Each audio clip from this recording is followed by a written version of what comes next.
आज हम कर रहे हैं फॉर्मुलेशन या फॉर्मेशन या construction of first order PDE.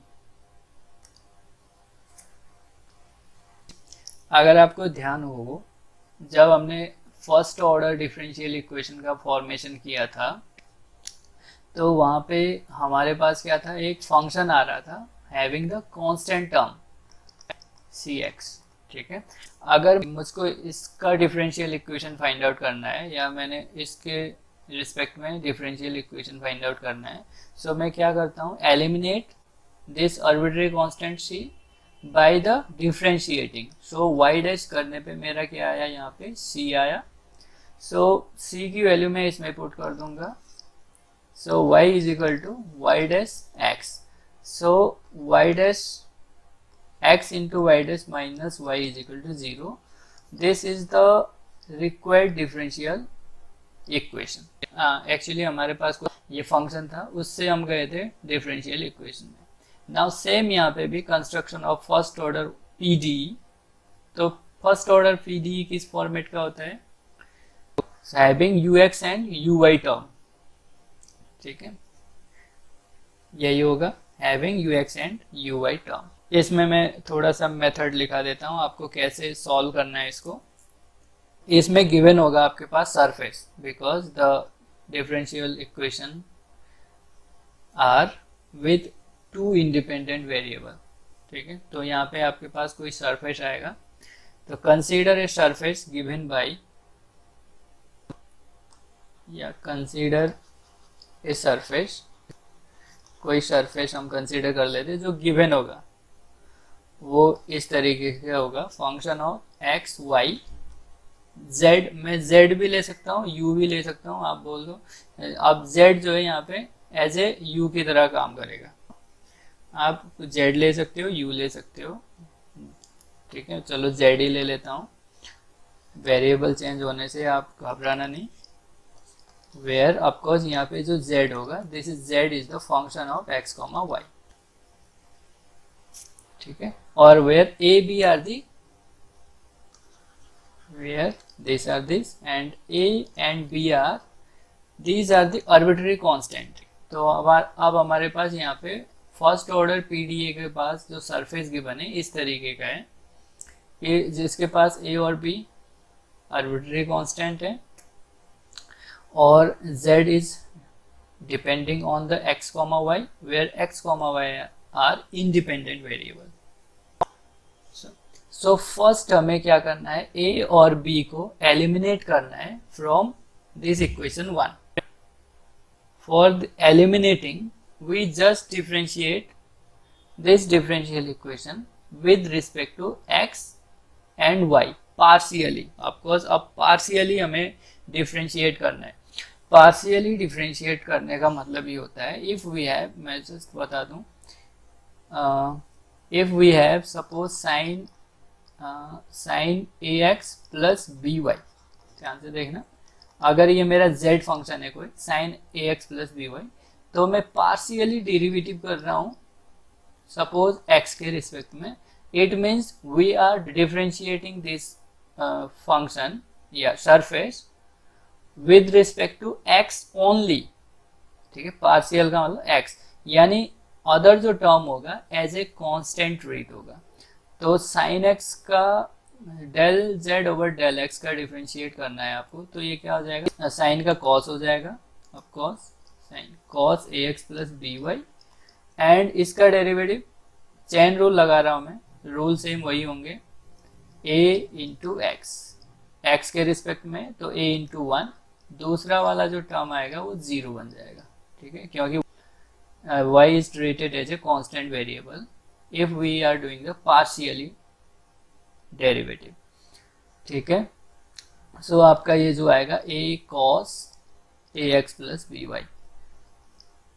ठीक है, तो ये जो हम करते हैं चेन रूल जो यूज करते हैं, तो जैसे हमने डेरिवेटिव में किया था, ठीक है, del d z over d x, इसको आप अगर डेरिवेटिव करते हो तो एक्चुअली यहाँ पे सपोज साइन टी अगर आप लेते हो, चेन रूल के बारे में बता रहा हूँ, सेम यहाँ पे भी वही यूज होता है, साइन एक्स स्क्वायर अगर मैं लिख दूँ तो आप क्या करते हो, यहाँ पे साइन इसकी जगह टी लिखते हो, तो sine t upon d t into d t over d x करते हो, वेयर टी इज, आप यहाँ पे टी पुट करते हो एक्स स्क्वायर।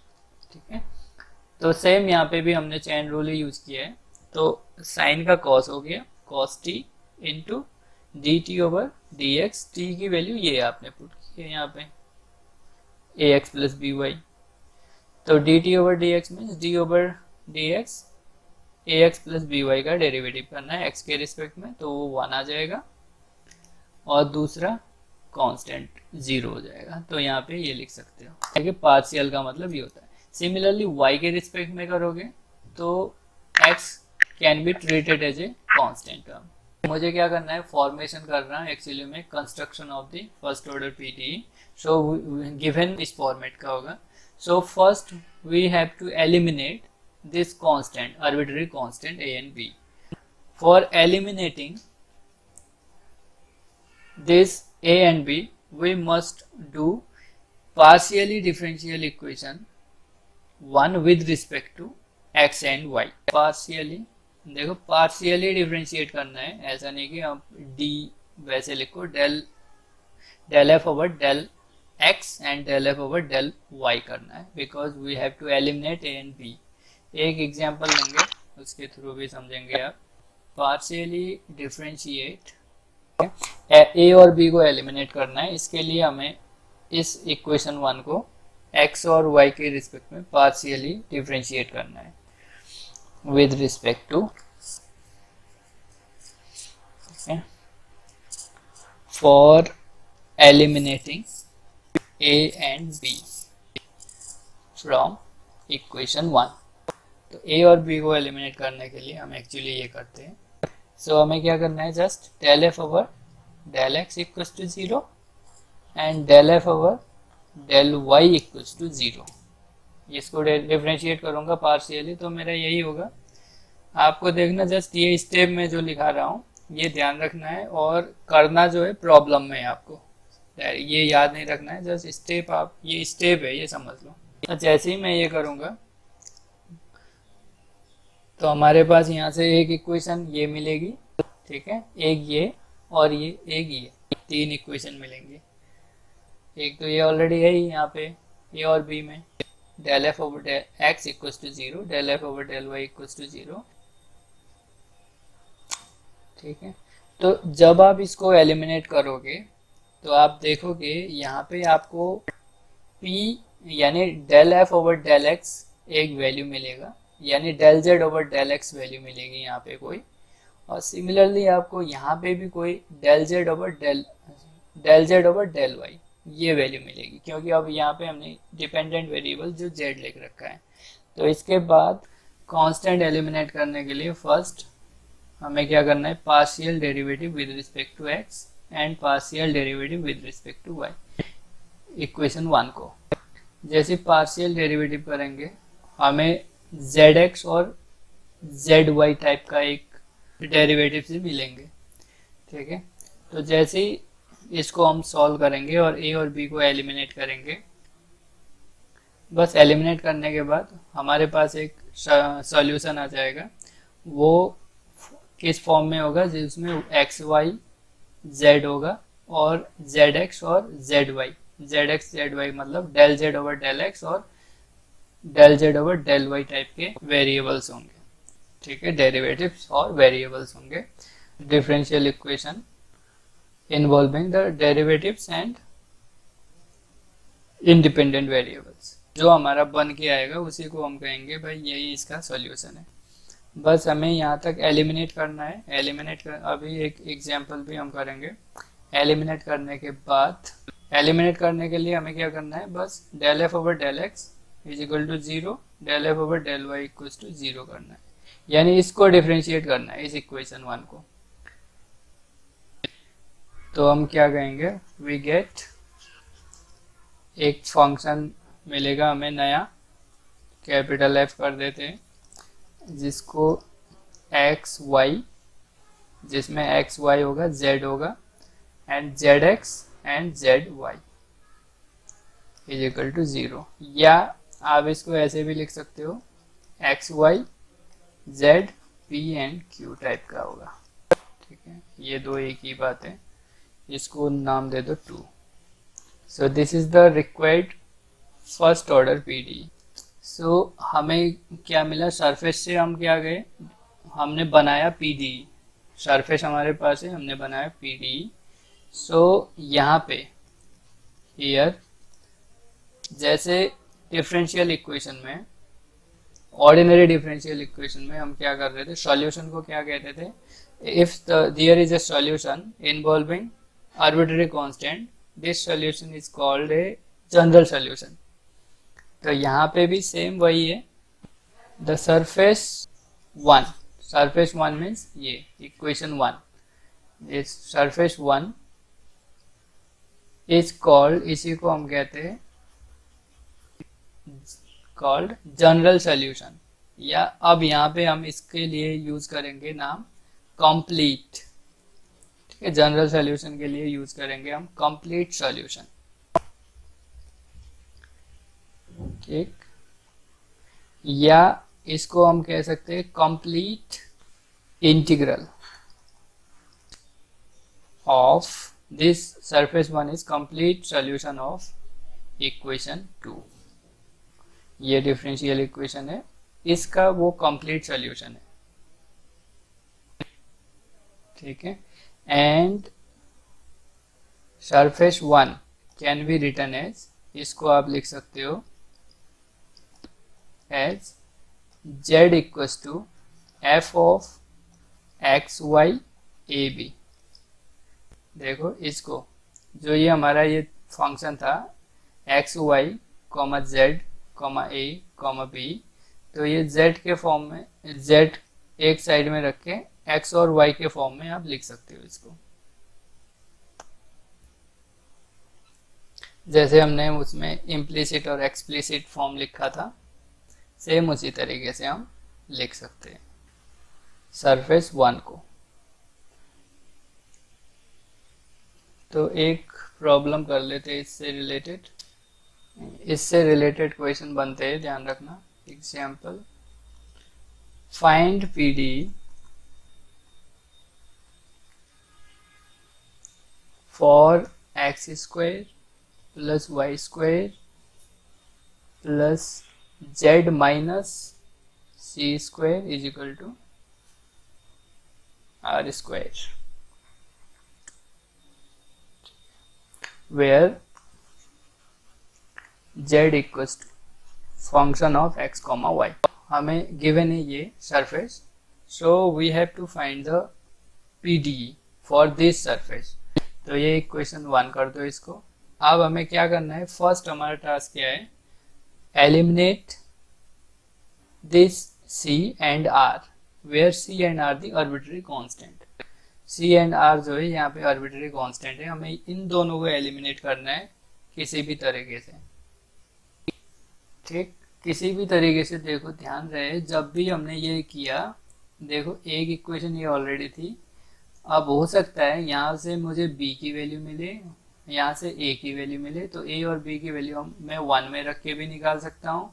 हो सकता है मुझे दो रिलेशन मिले यहाँ पे, और दोनों को मैं डिवाइड या ऐड करके कुछ ए बी को एलिमिनेट करके भी कर सकता हूँ। तो वो डिपेंड करेगा कि ये जो सरफेस है वो कैसा की बने। तो इसके लिए हमारा मेजर टास्क क्या है, just eliminating C and R by differentiating this surface with respect to x and Y.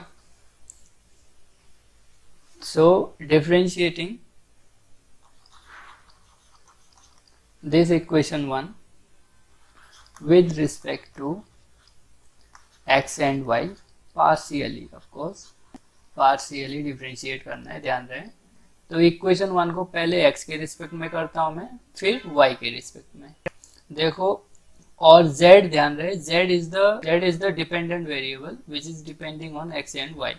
so जब इसको मैं डिफरेंशिएट कर रहा हूँ तो ये क्या हो रहा है 2x, ठीक है, x के रिस्पेक्ट में, पहले x के रिस्पेक्ट में कर रहा हूं मैं, 2x हुआ, ये 0 हुआ। पार्शियली का मतलब होता है कि only differentiate with respect to x। और अदर जो वेरिएबल होगा वो एज ए कांस्टेंट रेट होगा, इंडिपेंडेंट वेरिएबल। नाउ प्लस, अब ये देखो z is the function of x also, ये ध्यान रखना है, z x का भी फंक्शन है, कहीं z को भी आप जीरो ना पुट कर दो, z का डेरिवेटिव नॉन जीरो होगा, x के रिस्पेक्ट में करो या y के रिस्पेक्ट में करो, कुछ ना कुछ ये फंक्शन हो रहा होगा x और y का, तो z इन्वॉल्विंग x, ठीक है। तो z is not treated as a constant, इसको कांस्टेंट की तरह ट्रीट नहीं कर सकते बिकॉज इसमें x भी आ रहा है। तो इसको मैं क्या करूँगा, डिफ्रेंशिएट कर रहा हूँ मैं 2z minus c into z x, z minus c square का derivative with respect to x, this is equal to 0। Clear है? तो मैंने x के रिस्पेक्ट में किया तो ये आया, r का डेरिवेटिव 0 होगा because r is the constant. Now second मैं कर रहा हूँ y के रिस्पेक्ट में, ध्यान से देखना, x 0 हो जाएगा बिकॉज x इंडिपेंडेंट वेरिएबल है, तो 2y, y के रिस्पेक्ट में कर रहा हूँ only 2y plus 2z minus C, but यहाँ पे zy आएगा is equal to 0 because z also involving y, इसके अंदर y भी आ रहा है, ठीक है। तो z is depending on y, तो z zy करेंगे, हम डेरिवेटिव कर रहे हैं, जस्ट हमने चेन रूल लगाया है यहाँ पे, ध्यान रहे। सो यहाँ पे क्या हुआ, अब देखो ये दो इक्वेशन मिले हमें, इधर से मैं इसको सॉल्व कर रहा हूँ, अब रीसिंप्लाई 2 कैंसिल आउट करता हूँ मैं, ठीक है।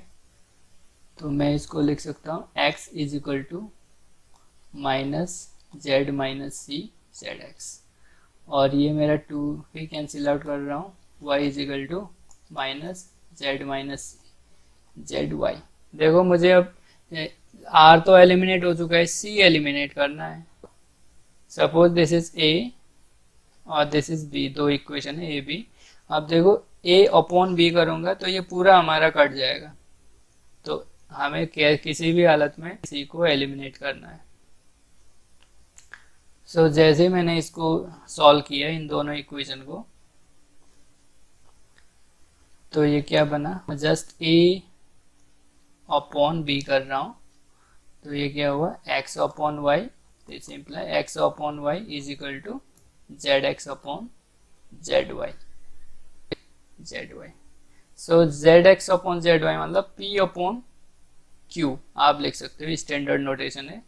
zx मतलब है यहाँ पे del z over del x, और zy का मतलब है del z over del y। So यहाँ पे सॉल्यूशन हम लिख सकते हैं इसका, py minus qx is equal to 0, this is the required PDE।